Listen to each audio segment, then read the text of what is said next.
Mám pro vás super příběh. Při rekonstrukci řešíme starou stoupačku, která jízdila samozřejmě náš byt, byla nepoužívaná. Flexu, říznem, bum, rána, kam sakra, co se děje. Takže doříznem stoupačku a koukám, 5žilový vodič, měděnej, 4 mm žíla, říkám, pecka. Dojdu na chodbu a tam soused. Ale nefunguje elektřina, bude zhozený fíčko asi, běž si ho nahodit. Jo fakt, jak to víte?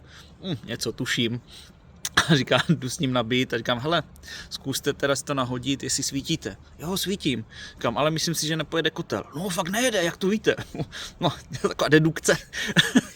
Soused ve staré stupačce měl navedený hlavní přívod ke svému kotli. Ten se mu samozřejmě řízl.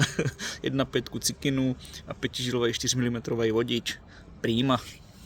Řízl samozřejmě co nejvíc u stropu, že jo, aby to tam nezavazelo.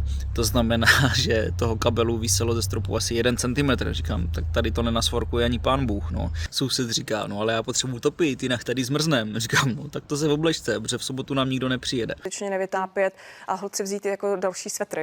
A od souseda s tím pohnout nejde s tím kabelem, jo, neprostrčím novej. Prostě past vedle pasti, protože tam má vestavěný skříně.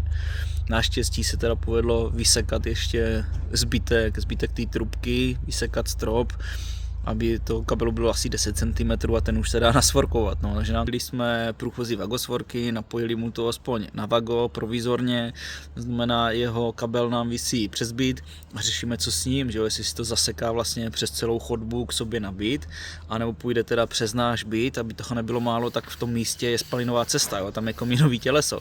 To znamená, že ten hlavní přívod bychom museli sekat do komína. No a elektrikář mi ještě říkal, teda ať si z toho vytáhnu zásuvkový okruh, když už to tam je. No. Jak byste to vyřešili? Jo? Žádný stupačky, samozřejmě.